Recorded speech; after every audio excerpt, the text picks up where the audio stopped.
Hi, I'm Dr. Gemma, and welcome back to Cognitive, the Knitting Psychology podcast. Cheerfully and somewhat irregularly in business since 2008.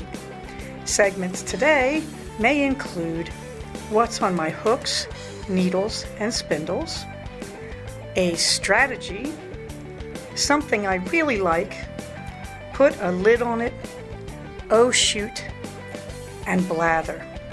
So sit back, put your feet up, pick up your knitting, crocheting, spinning, weaving, or dyeing, or any other yarny thing you're doing, and get ready to enjoy.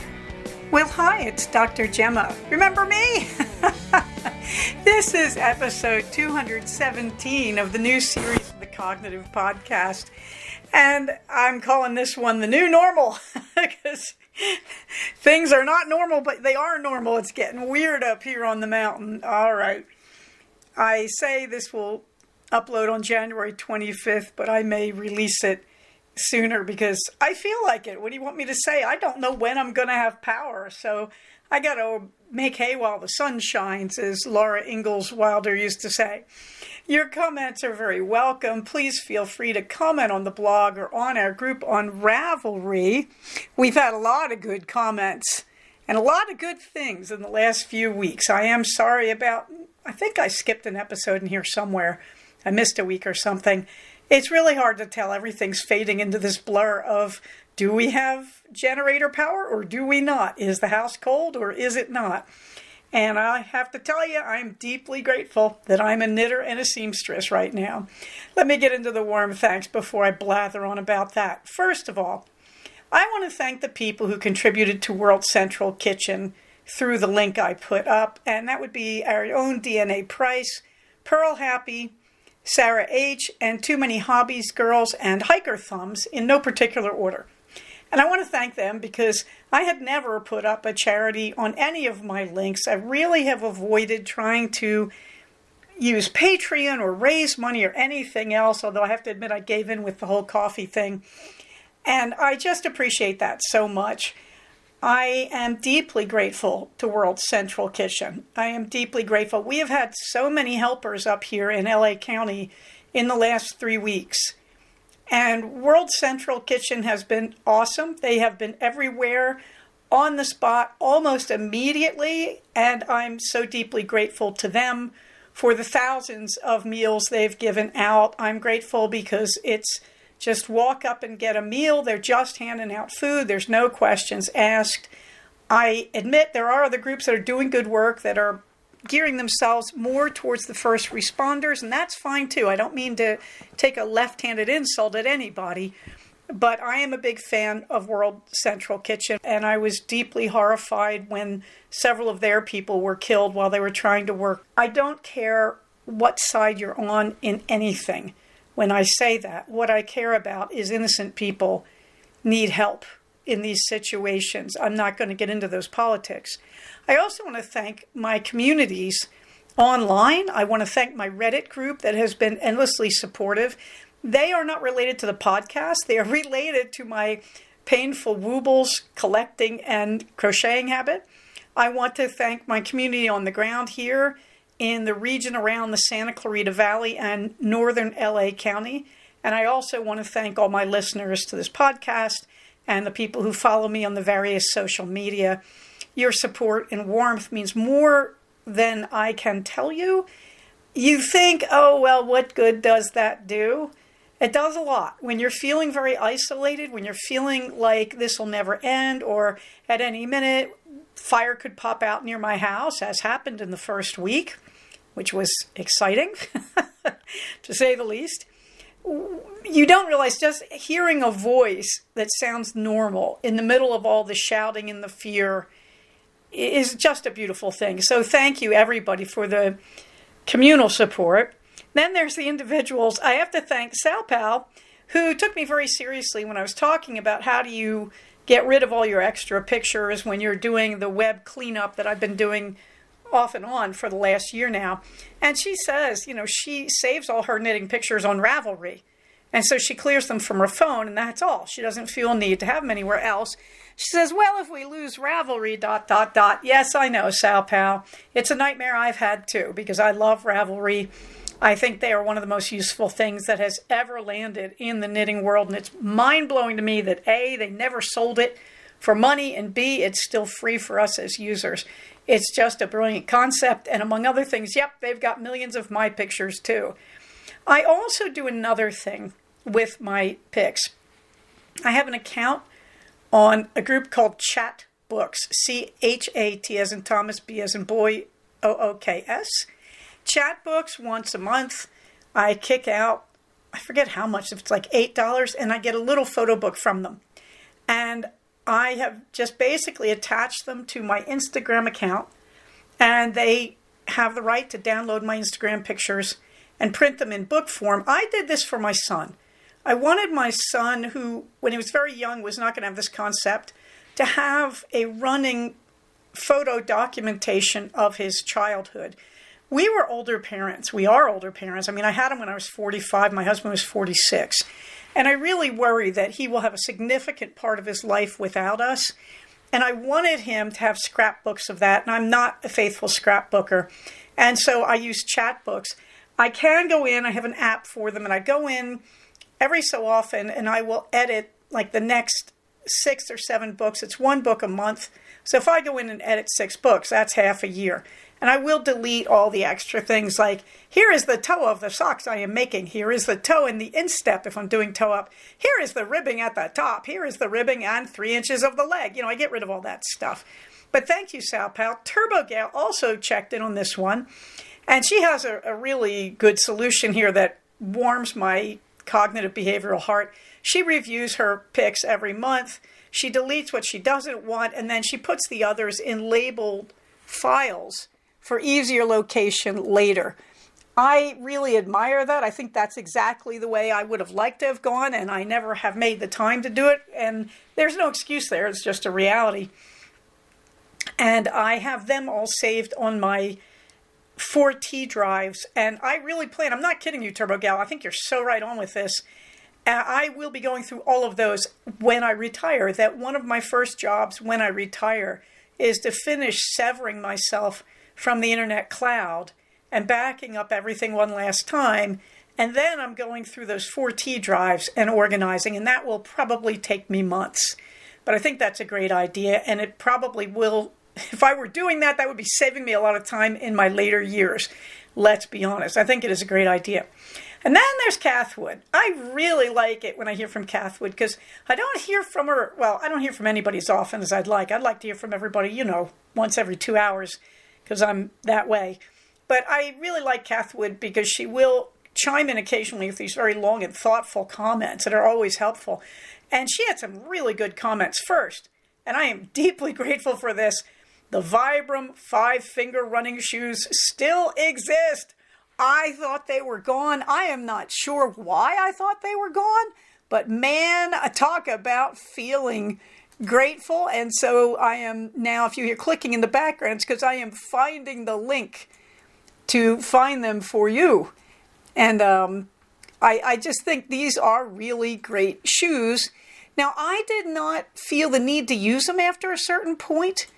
And Cathwood is still running on them, which I find amazing, but also really interesting because back in the day when I started running in the 70s, there was a category of barefoot runners, and they ran in marathons. One of the problems is the pollution in America, that if you run a marathon and you're out on open roads, it's likely you will run over glass, you will run over things that will get in your feet. And that's what discouraged me from ever trying that seriously, because I was running in a suburban area when I started at 10 years old and there was occasional glass on the ground. However, those 5-finger running shoes did me a lot of good when my feet were damaged, and they really helped heal them. So I'm a big fan. I'm thinking about getting myself a pair immediately, frankly. Cathwood is tough. She's running 38-mile races in these things. Holy manoli, Cathwood. I want to grow up to be that kind of runner. But she points out also that this is not a thing that is dependent on weight, which I absolutely believe. She is referring, of course, to the fact I've always been a heavy runner. And I was running them in when I was heavy, so I agree with that. Barefoot running is barefoot running. It's extremely good for your feet. Barefoot walking is extremely good for your feet. There is no questioning that. While I'm doing all the cushioned foot stuff, I have to say, if I thought I could take it, I would be a barefoot runner. So I'm not going to argue, because she says this, you can do this. You can learn how to run in them on a hard, stony trail. I'm not going to argue that because she's clearly doing it. However, I don't think I can do it, but I really thought this was worth the price of admission, just reading that comment alone. I'm so grateful to know this. Anyway, she also points out that there's research out there that there may be a difference in the way men and women process carbs and fat. I have heard glimmers of this. Hard to know. The research is primarily on men, but she says she's seen research that women should have a good fat for breakfast before a run, while men should have carbs.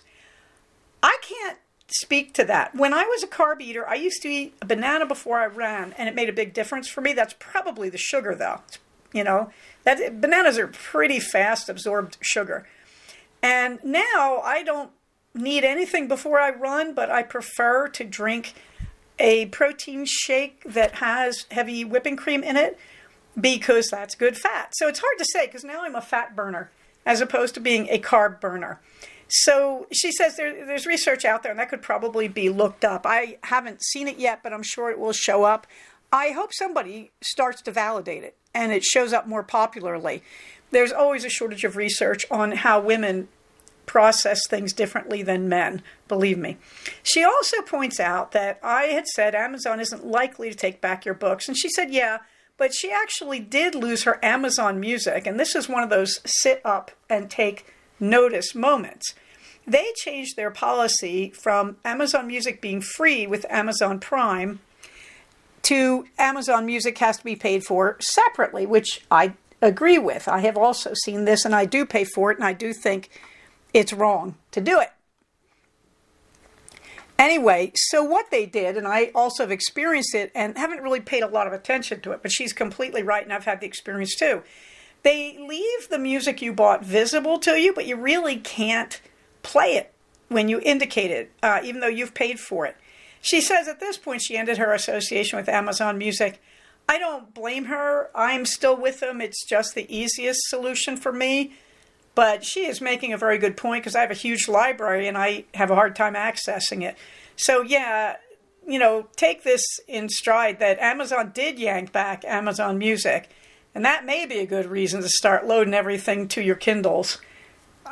Like I said, I've been doing it just because it's easier to pack the books when we relocate.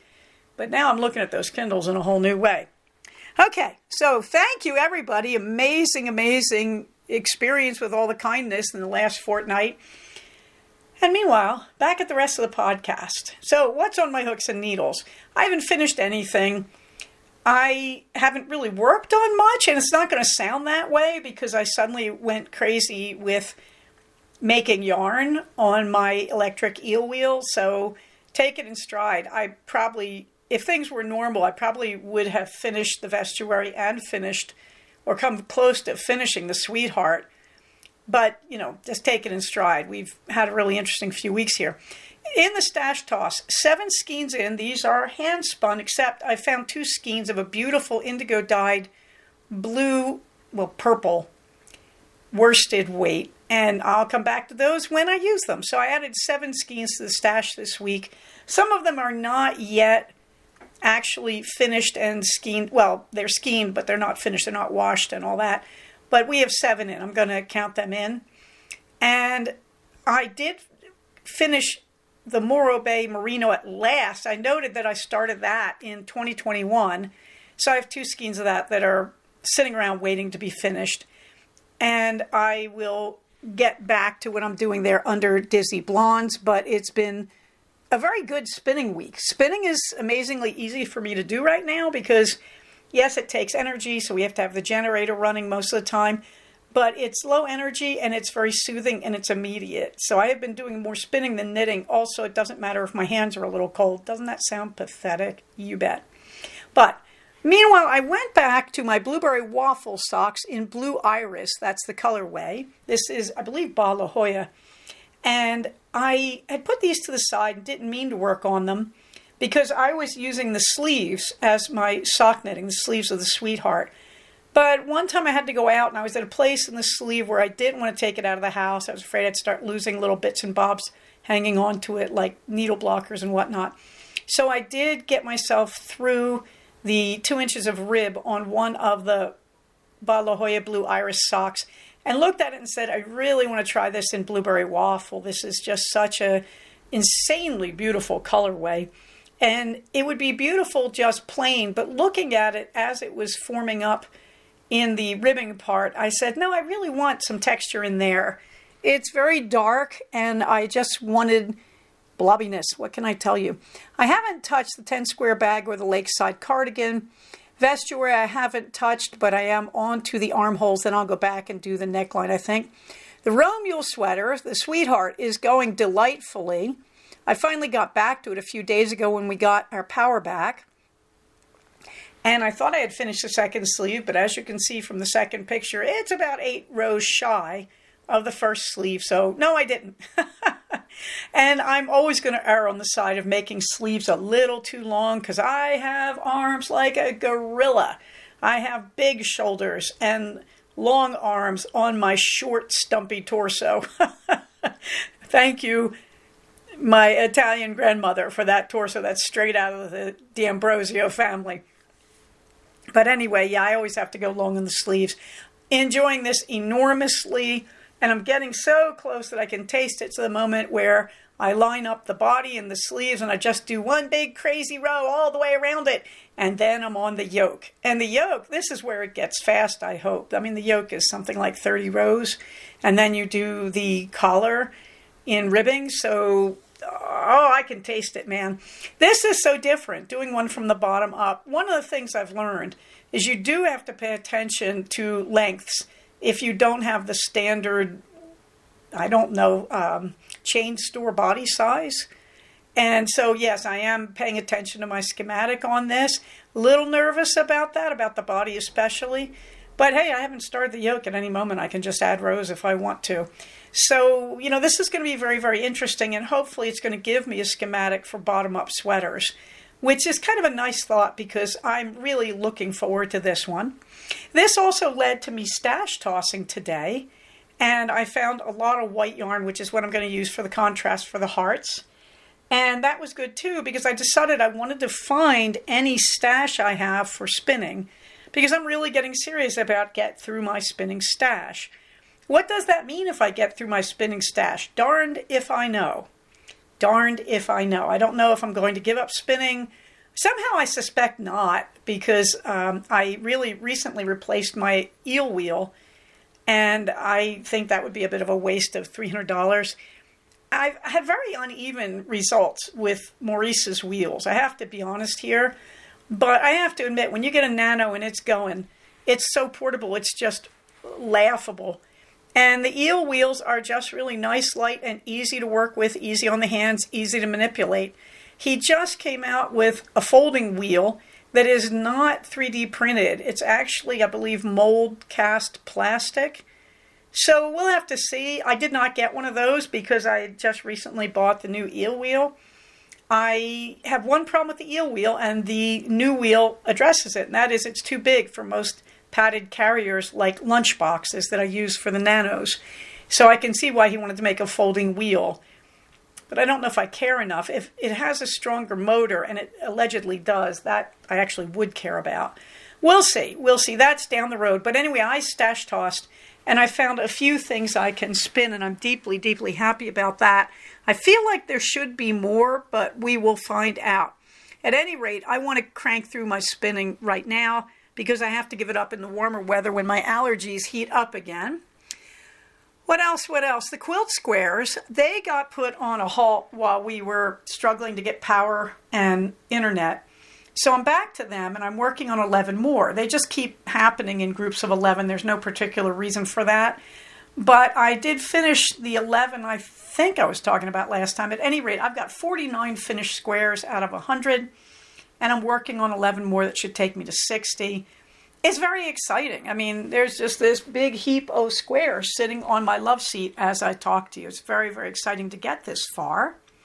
In Dizzy Blondes, I've been telling you Dizzy Blondes, I'll summarize it and say I finally finished all the singles of the Morro Bay Fleece Works merino, 100% merino in natural, And then I actually plied it. I think I plied it yesterday or the day before. I've been cranking through it.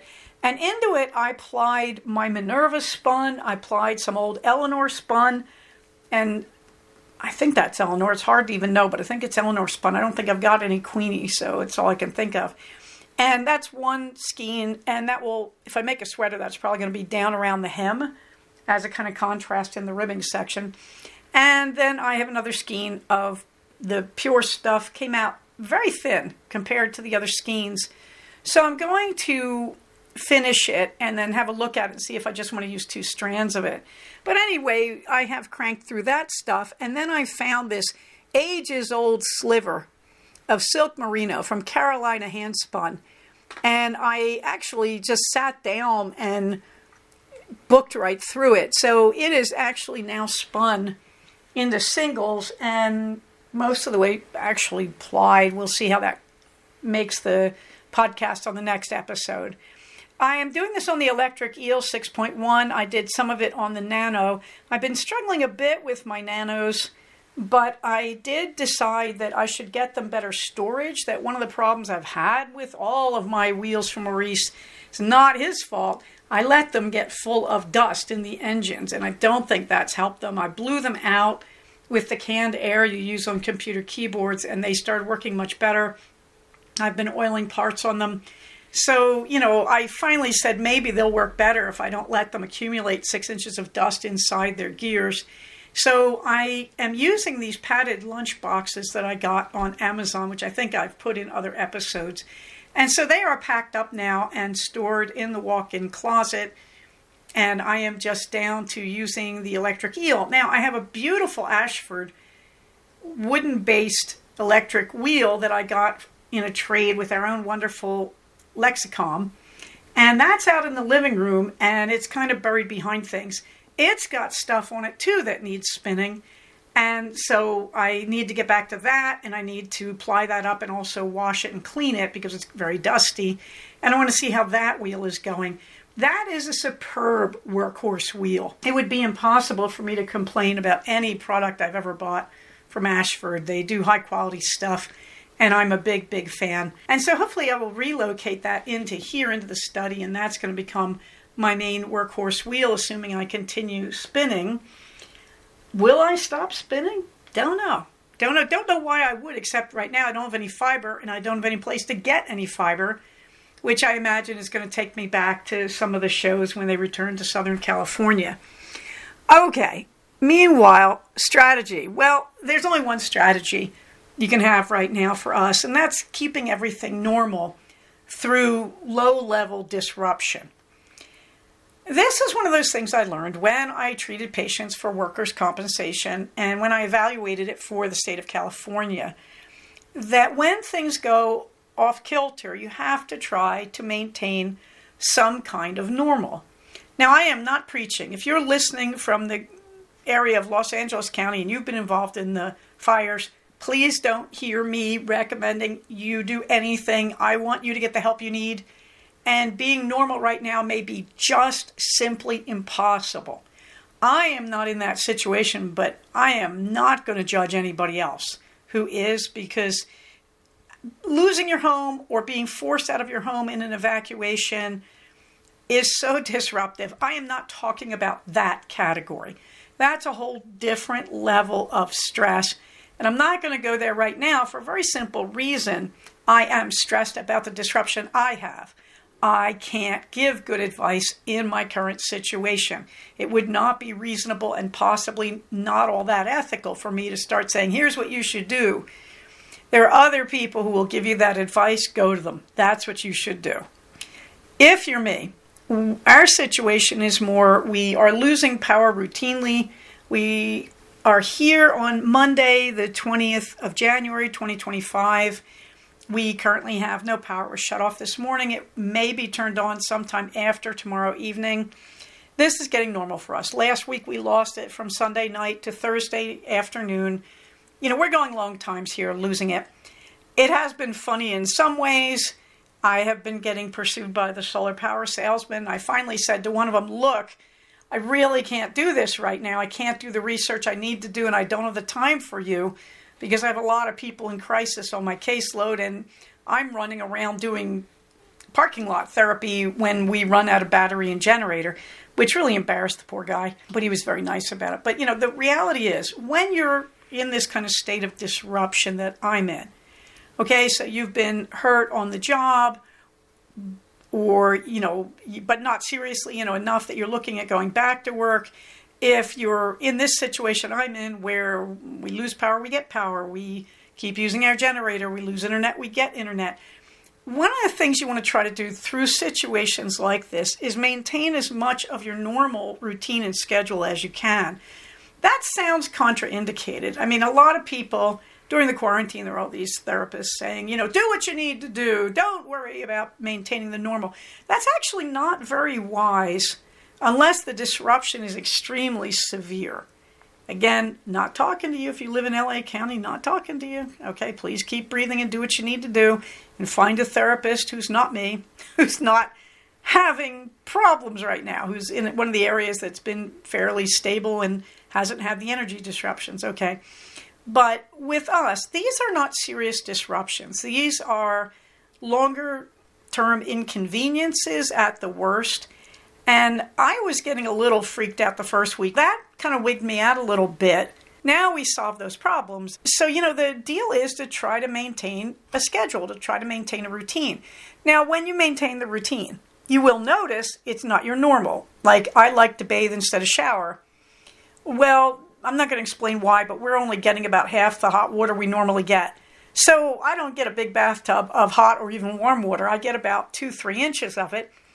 And I could lie in the bathtub and I could think, oh, this isn't the way I want it to be. But actually what I'm thinking instead is, I am so grateful I'm still taking a hot bath. And I just roll around like a confused beached orca. But I do it and I have a sense of humor about it. Those pathetic flopping sounds don't seem to bother the guys, And you just have to keep saying, this is good. I can still do this. And that's the mantra I've been getting through with is, look, I can still do this. I'm very grateful. I can still see my patients. I'm not burning my vacation or sick time. I've lost 2 hours of it so far to this on the first day when I was trying to make sure my system was going to work in a secure way. And so I was putting all the safeguards in place, and I lost 2 hours doing that. But after that, we've been doing really well.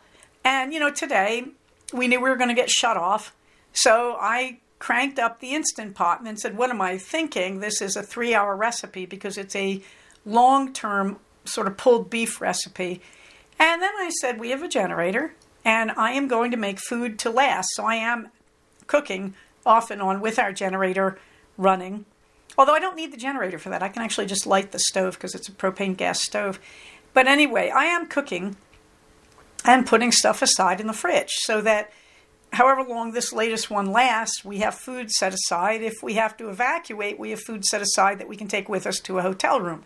So, I'm sort of thinking in those terms, but this is a pretty normal day off for me where I'm cooking, I'm doing this podcast, I'm knitting, whatever.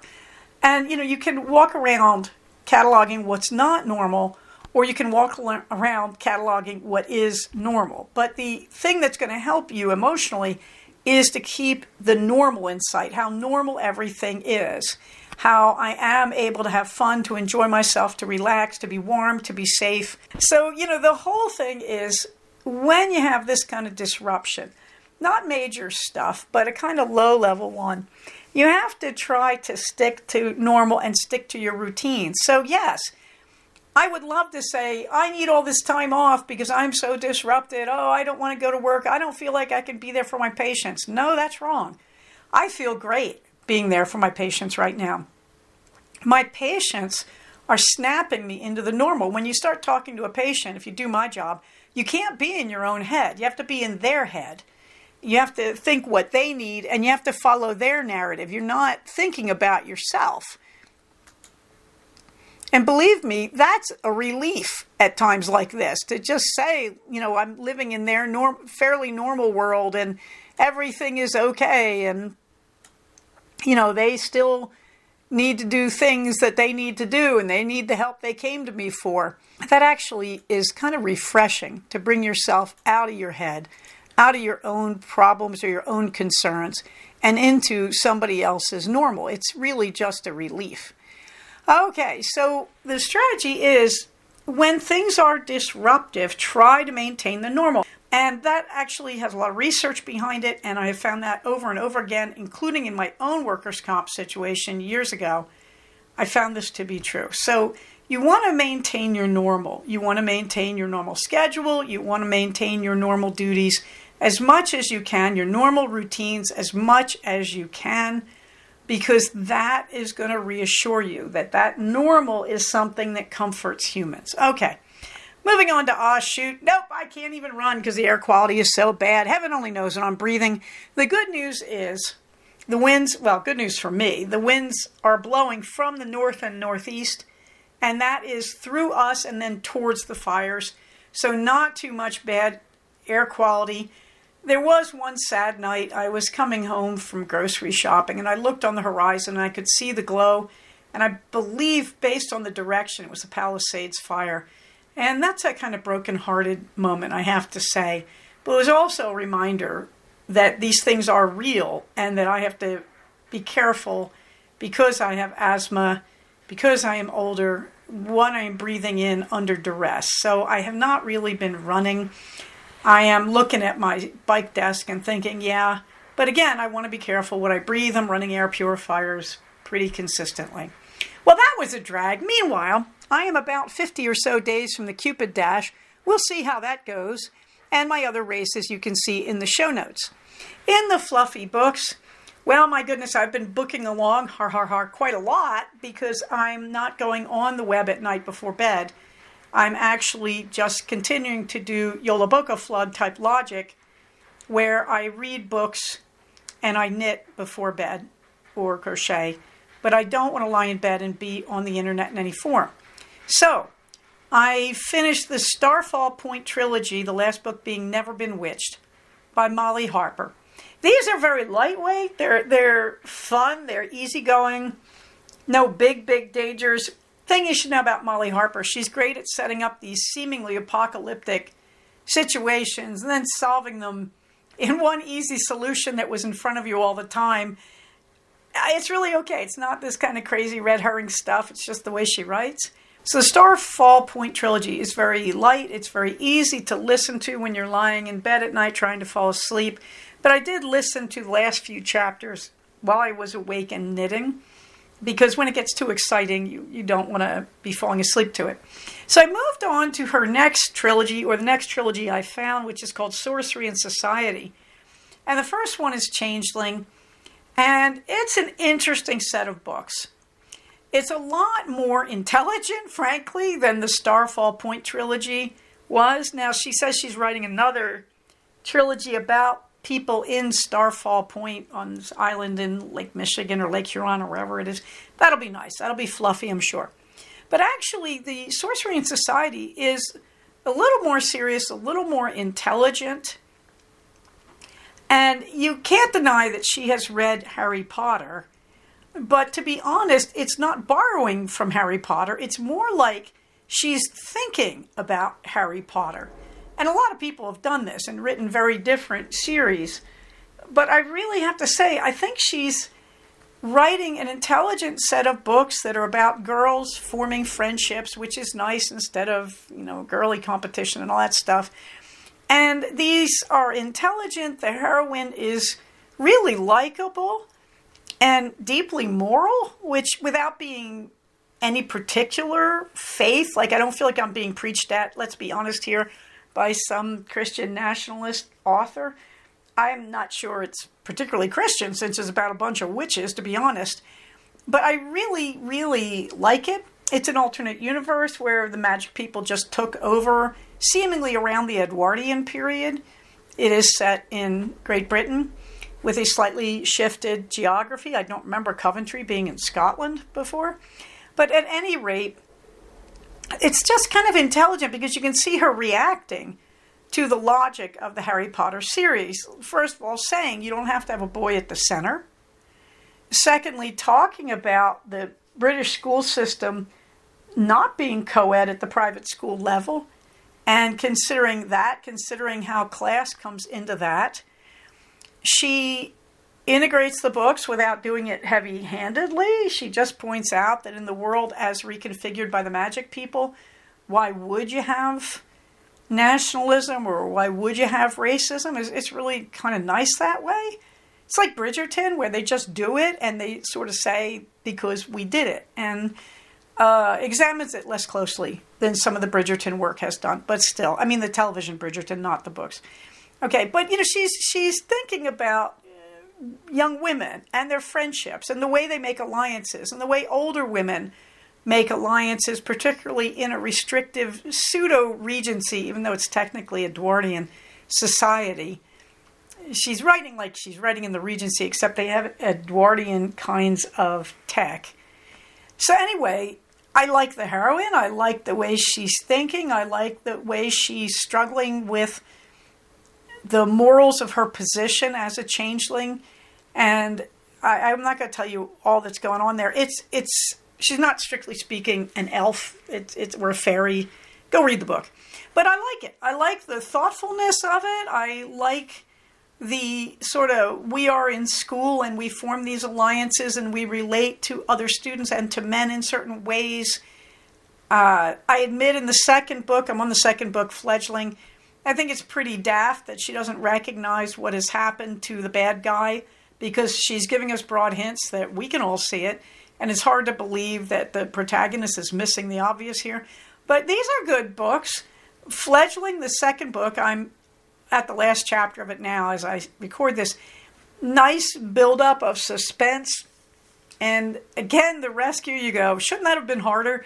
But it's really nicely done. So I'm enjoying the Sorcery and Society trilogy by Molly Harper.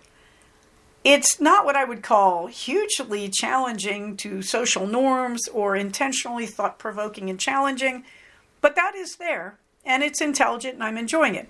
Meanwhile, Georgette Heyer, I finished Pharaoh's Daughter. I like it. I don't like it as one of my favorite of her books. I mean, I haven't disliked anything I've read by Georgette Heyer at this point. You know, you have to take her as she is. She's not questioning things in the order she's describing, but that's a challenging thing to do. We can't go back and change the past, and she's trying to write in the past. So would they challenge things the way we would? And you have to take that with a grain of salt. So these are light, fluffy books. I found Pharaoh's Daughter harder to take because Heyer is a very knowledgeable person about the Regency era. Very, very knowledgeable. And she apparently always felt a bit at a loss compared to Jane Austen, who she was imitating and responding to. She felt a bit of a loss because Austen obviously was living there. So you can't question Austen's authenticity, obviously. But Heyer is kind of subtly pointing out that Austen is dealing with a very limited economic and social bracket, sort of the upper middle class, Darcy being the big exception. And she doesn't criticize anything in Austen, but you can tell that she questioned, would Darcy even have been possible with the world he would have come from? And she's very interested in that upper elite echelon that Austen really never gets into in her own life. And so she's dealing with the higher class people, but she also likes to dance around with people of middle class origins or lower class origins. She doesn't question any of it. They're just all plot points. So Pharaoh's Daughter, I was reading it and I was thinking, it's not very likely these two would get together. And it's not very likely they'd have any social relationship. There's a lot of, I doubt this would happen moments. Having said that, I did enjoy it. So I want to say that because I know we've got one listener who's a real fan, and I think I'm getting on her nerves a little bit. But I can't help it. It's my history background. But, there's nothing about a Heyer book that I haven't liked at this point. You have to keep reading it and saying she was writing in the 20s or the 30s or the 40s.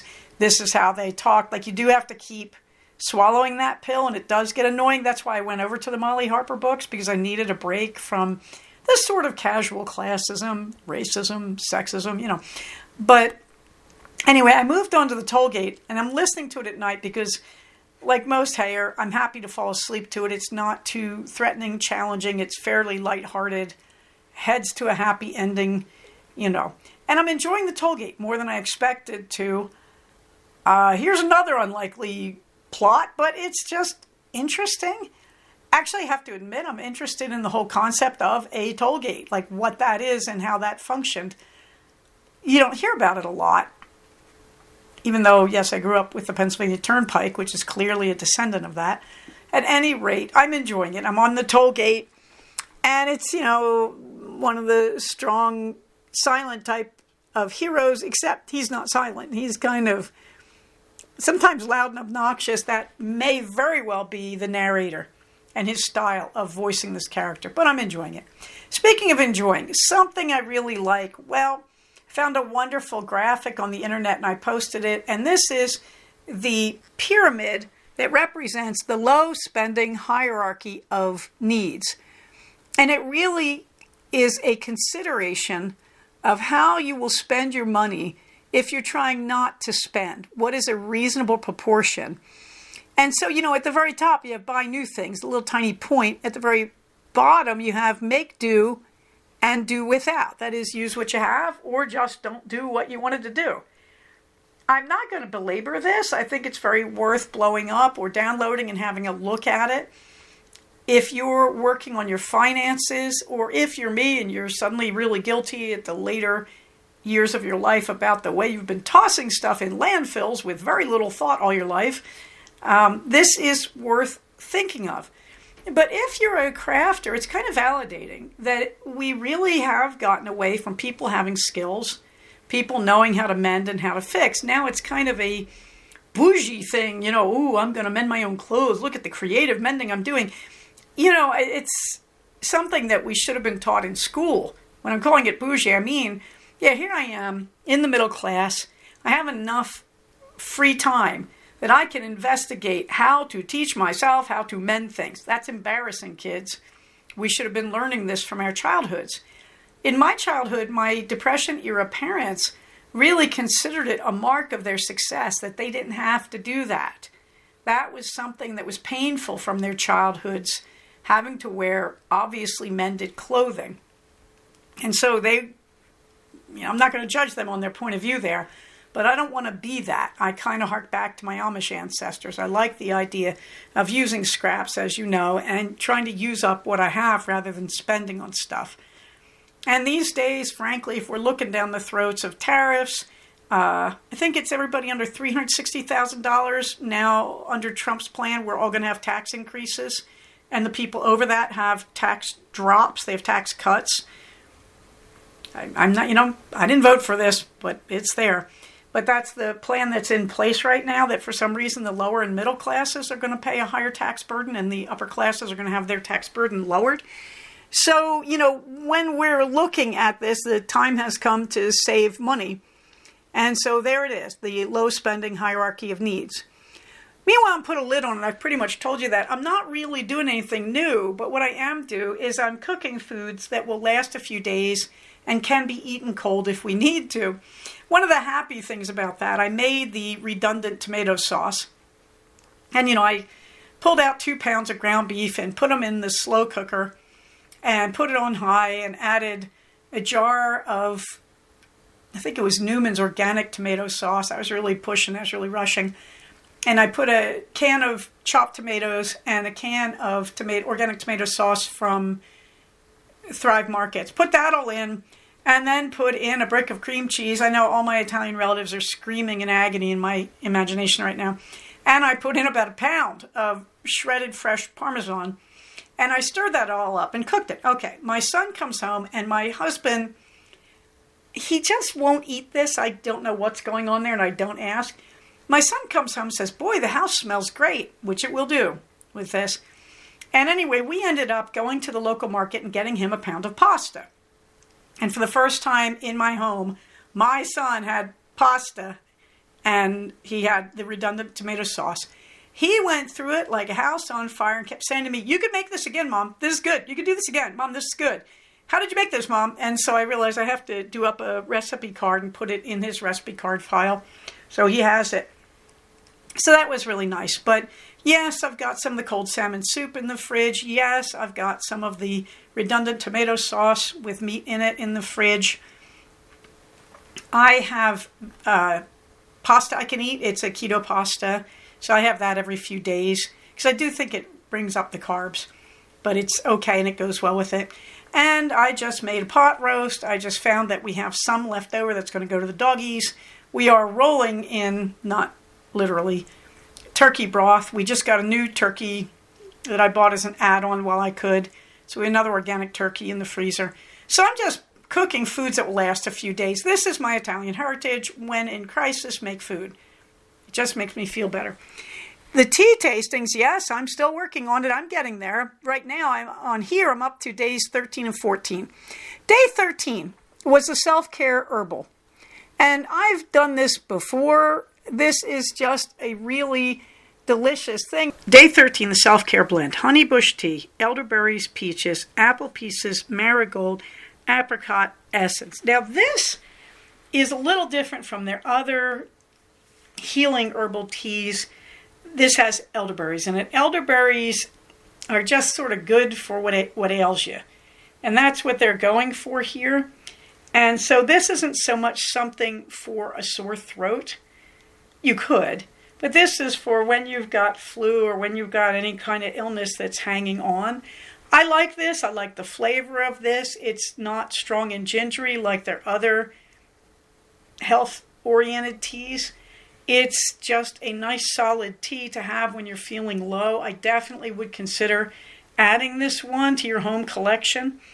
It's a good solid thing. The flavor is very nice. If you don't like the flavor, you can add a little bit of sweetener in it and you'll probably like it. It's just nice. It's not hugely fruity, but it's pleasant. Meanwhile, day 14 is the honey cake caramel herbal. This is honey bush tea, red rooibos, caramel, and honey essence. I like this one. Again, these are not my flavors. I have to be honest. But still, this is a just pleasant, warm, kind of a nice morning tea, soothing. It's caramelly. It's sugary in a good way. I don't want to say it's not real sweet. But it's just got that kind of feeling of, well, caramel and honey. That's all I can say. I like this. I wouldn't buy this. I wouldn't go out of my way to get this. But if I walked into a tea shop on a cool afternoon and I was looking for something comforting and warming, I would enjoy this. So day 13, the self-care blend. This is just a day-to-day maintenance tea with a nice flavor, not wildly fruity, okay scent. Smells a little fruity. You can tell they've got a lot of fruit blended into it. And the honey cake caramel herbal is just a very pleasing, middle-of-the-road herbal with a warm flavor. And I like them both. I don't think I'd go out of my way for day 14, but I enjoyed them. On to the blather. Well, you've kind of heard a lot of it. We have power on. I have written, the 1 week, Tuesday with power, Wednesday without. Then the next week, Monday to Thursday without. Thursday and Friday without, with a local fire. Oh my gosh. So the reality is, the first week, we were told we would have our power shut off on Tuesday, and it wasn't shut off till Wednesday. They really were trying. And then we got it back, I think, Friday afternoon. Yes. I was in a parking lot, in fact, doing gypsy therapy. Then the following week, last week, we lost it either Sunday night or Monday morning. I don't remember which. And we got it back Thursday afternoon. Had last weekend with power. And the interesting thing is that we did have one local fire to us. And that was in the first week. And that's probably got a lot to do with what happened to us. I did, as I said, 2 days of what I was calling gypsy therapy in parking lot, actually 2.5 days. And the interesting thing is it took me until, I think, the second Saturday to really sit down and have a good cry and just say, boy, I'm tired of this. And actually what made me cry was realizing how many people have stepped up and are helping us in LA County. And I also realized on the internet there was an extraordinary amount of hate. And that really impressed me with its cruelty. And I kept wondering if the people who were involved in the hurricanes on the East Coast went through this as well. I honestly wonder that why in the face of disaster on this scale, people are expressing hate or saying they deserved it or whatever. There's so many flaws in that argument, I don't even know what to say. I think I'm just going to go with Jon Stewart of The Daily Show, who talked about the senator from Alabama who said, well, California doesn't get any help unless we tie some punishment bills to it because they need to pay for being so woke. And Jon Stewart showed a clip of him begging shamelessly for help without strings attached for his people when they had the hurricanes, which I fully support them getting. And Stewart said, I'm not going to waste my time showing you the hypocrites in Congress saying things like this. I'm just going to say the straight up truth. This man is a psychopath, and anybody who's saying this, who's going to try to attach punishment or make gain for themselves or their state out of California's losses are psychopaths. I have to agree with that. We help people when they need help. We don't say, I'll only help you if you do this or that. That's just wrong. That's just antisocial. It's very twisted.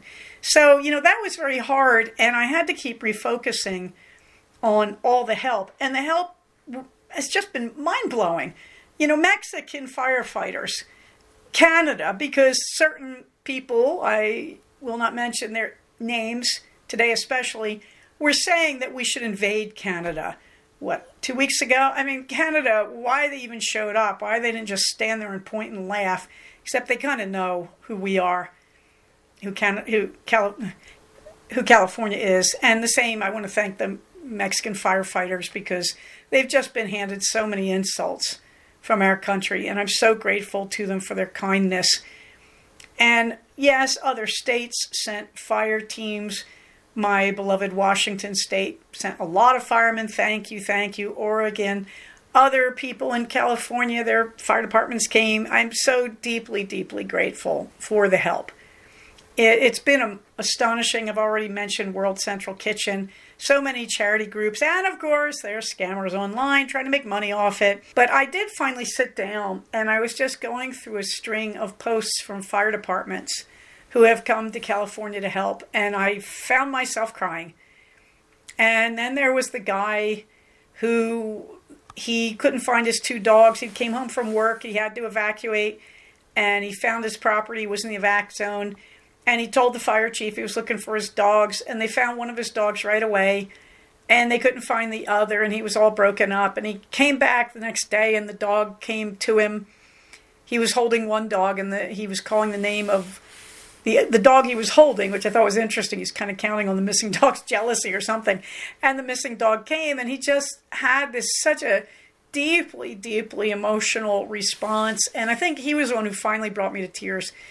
That it is astonishing in the face of some of the negativity from online, but in the face of friends of mine who lost their homes and were evacuated, and people who didn't lose their homes but may have had smoke damage that can't be fixed, and knowing that bad stuff is going on with the insurance companies and everything else, I'm just so deeply grateful for the outpouring of love and generosity nonetheless, that in the face of all of it, we've been very, very fortunate.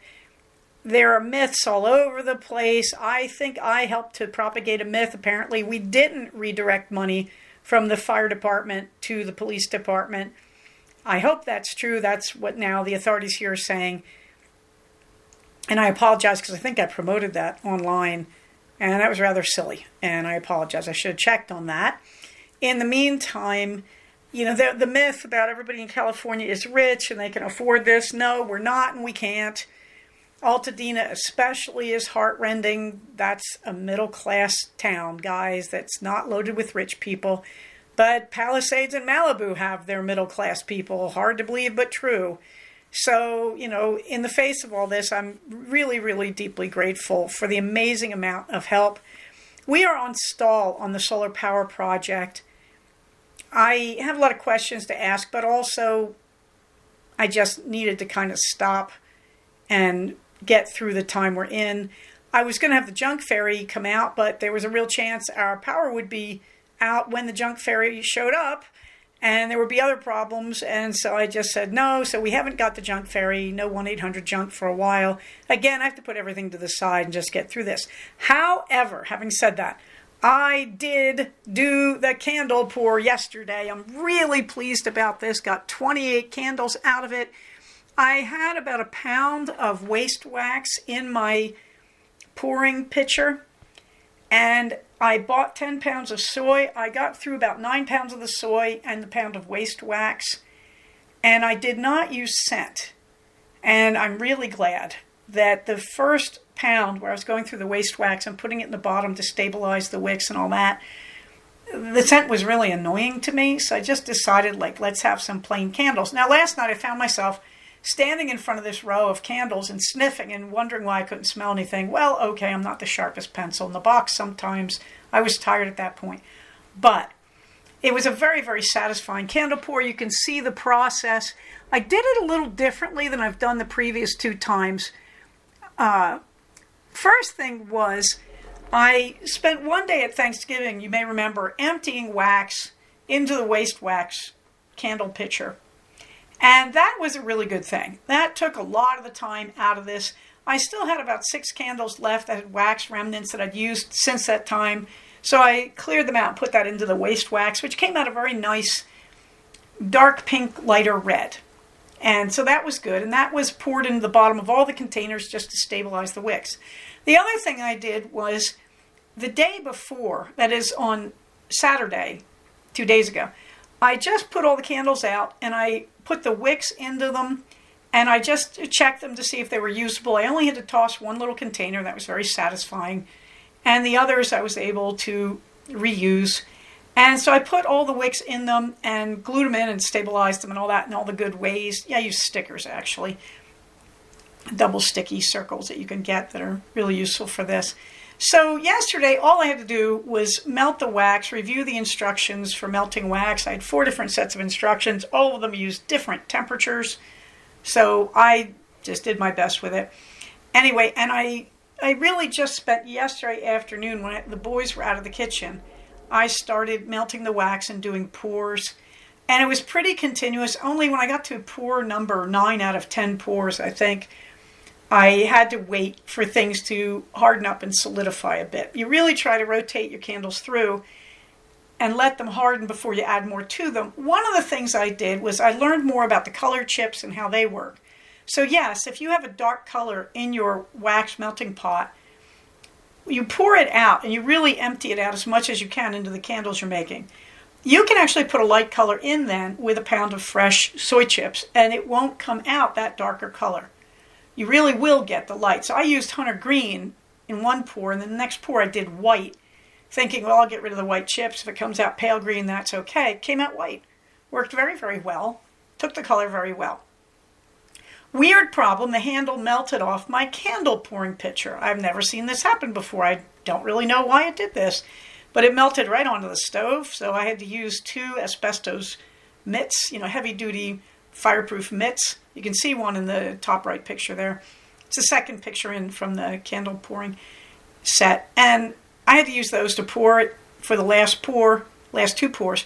But still, it worked very, very well. You can see a lot of the equipment there. I'm not going to go through the equipment. I'll let you figure that out. What I would tell you is chandlery is very easy. That people say, oh, I can't believe you pour candles. Well, I don't work at it. Now, if I was going to pour fancy candles and sell them, sure, maybe I'd work at it.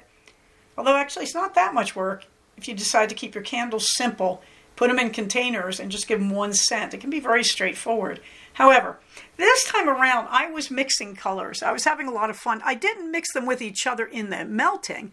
I mixed them in the containers. So I did a lot of stripy candles.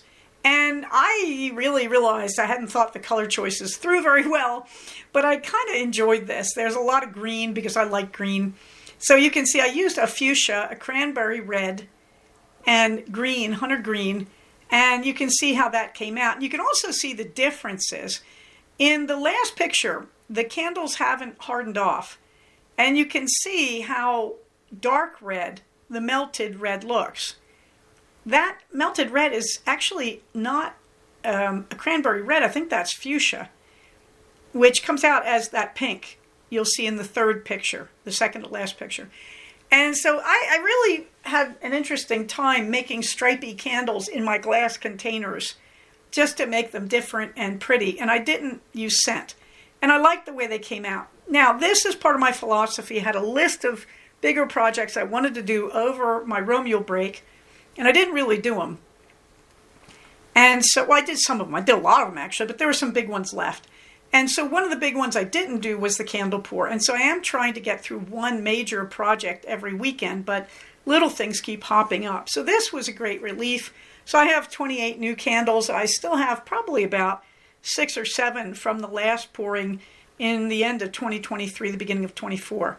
So this is really good because right now we need the candles. My husband does not like to admit that he benefits from my crafty work. Go explain that one if you can. And I was shocked because in the last power outage, I didn't light candles for him. I usually would put a candle in the living room. He likes to fall asleep on the sofa in the living room. So I put a candle out there so he doesn't fall in the dark when he gets up and wants to go to bed or goes to the restroom. To my surprise, he complained because he said, "There's no candle out here. What am I supposed to do?" And I said, "Use your phone as a flashlight." It turns out he likes the candles. He just doesn't like to admit that he likes the candles. So, Tui is. At the same time, he really gets a charge out of me sitting at home doing homey things. He just doesn't tell you it. So I do remember feelingly when I was first making dresses back in the 90s for myself, when I was a professor and I couldn't afford anything else. One day I found him upset, and he was sitting in my little sewing room holding a piece of my fabric and whimpering. And I said, "What's the matter?" And he said, "I hate it when you go away for these weekend conferences." And I said, "Why?" And he said, "I want you to be home in your little studio making things. And don't you get it? You just take this piece of fabric and suddenly you can just put it on and wear it. And nobody else can do that." And I thought, yeah, another middle-class guy raised without too many skills, Oy, our parents have a lot to answer for. Anyway, so, he does like it. He just doesn't have an easy time admitting it. Whereas my son is sort of openly fascinated but won't learn anything. He thinks he's imitating my husband by not developing skills. Oy gevalt. At any rate, he did try to wooble, but we'll get back to that some other time, I hope. So that's the way it's been going, and I did get through one major project. Meanwhile, you can see the usual list of community resources, including my Linktree. There's a picture of the Linktree, but you got to click on the My Linktree link to use it. And the calendar for our local groups in the Santa Clarita Valley that meet up to do crafty stuff. I did indeed run a free craft exchange at Bridgeport Elementary. I was very proud of myself. And the regulars came, and they talked to each other and not me. I really didn't have to do anything. I just said, "Let's do it," and they all showed up. So hopefully I will do that again in February and say, "Let's do it," and hopefully they'll all show up. I did get rid of a lot of stuff. It was weird because there we are in the middle of one of the power outages. I had no internet at home, and everybody down there was having a normal time, even though they were fairly close to the fire in Sylmar. Who cares, right? And so I got rid of a trunk load of old craft stuff. I got rid of my soap making stuff and bubble bath making stuff because I just am not using it. That's just not for me. I'm happy with the way I'm handling that problem. At any rate, so it went very well. And I'm really stacking up what I want to move out next time. I got rid of about 30 oddballs of yarn that I just couldn't find a way to use. And I have so much oddball yarn that I just said these should go. I'm not going to put them in a project. I've got plenty of skeins, full skeins, but not enough to make a sweater. So, skeins that will go into mittens and gloves and such. These were smaller skeins and bits and bobs. There was a woman who's running a crochet group and she got them. Meanwhile, you can see that I have today off, January 20th. And then you can see my races coming up. And I hope to get myself back into better shape for them. But right now, I'm just happy to keep ourselves going. Finally, CFR 11 is scheduled for October 11th, 2025. And I could not resist. There is a cartoon there. You have to go see it. It's a joke about the artist Edward Gorey, who was extremely popular in my teens and 20s, and it's very funny. And it's also a joke about mixed breed dogs with poodles, like, Labradoodles and all the people that breed with poodle to get a better personality and instead get a very nice mutt, in my opinion, but that is good because they're still good dogs. I know that because my mutts have been wonderful people. But it is very funny because the breeders don't like that. They feel uncomfortable with it. Whatever. I'm not getting into that one. Meanwhile, Minerva gets the last word. Minerva is looking out the window as I cuddle her. It's an older picture. I put it in here before. It's one of my favorites. She is looking to the south out our window because she can't look the direction she wants to look, which would be to the east, because she has a new pen pal on the other side of the pond.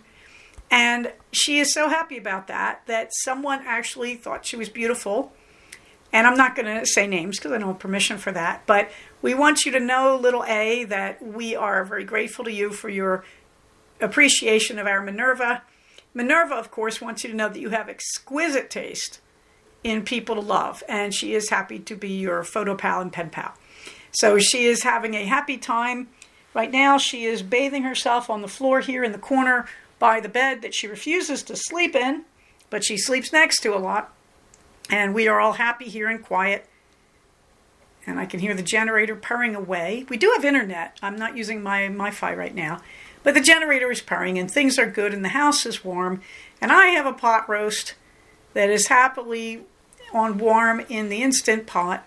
And I am going to go back to try to level out the sleeves and work on my sweater. So meanwhile, let's remember we are a community. And when we take care of the larger community, we are taking care of the individuals. And on that happy note, I'm going to say, everybody stay safe, take care of each other, and I'll talk to you soon. Bye-bye. So we have come to the end of another episode of Cognitive. Please do not use this podcast to diagnose yourself. If you think you are having a mental health problem, please contact a licensed mental health professional. Show notes for these episodes can be found at cognitivepodcast, all one word, .blogspot.com. Episodes can be found at iTunes under the name Cognitive Podcast, but also can be found posted next to the show notes on the Blogspot page. Thank you so much for listening. Everybody stay safe, take care of each other, and I'll talk to you soon. Bye-bye.